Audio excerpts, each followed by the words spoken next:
Salmo 73, 26 nos diz: ainda que o meu corpo e a minha mente enfraqueçam, Deus é a minha força, Ele é tudo que eu preciso.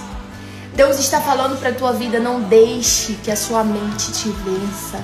Não deixe que o cansaço te vença. Não deixe que a fraqueza deixe você cabisbaixo. Lembre-se o que Neemias nos disse: a alegria do Senhor é a nossa força. Quando bater o cansaço, o desânimo, a ansiedade, lembre-se de quem é o teu Pai.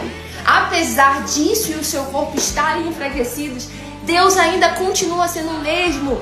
Ele é imutável, a nossa morada é o céu. Então eu quero te lembrar hoje, você que está desanimado, triste, cabisbaixo, lembre-se que o Senhor é a tua força, Ele é tudo que você precisa. Ainda que o seu pai e sua mãe te abandonem, Deus, todavia, não te abandonará. Receba essa palavra em nome de Jesus.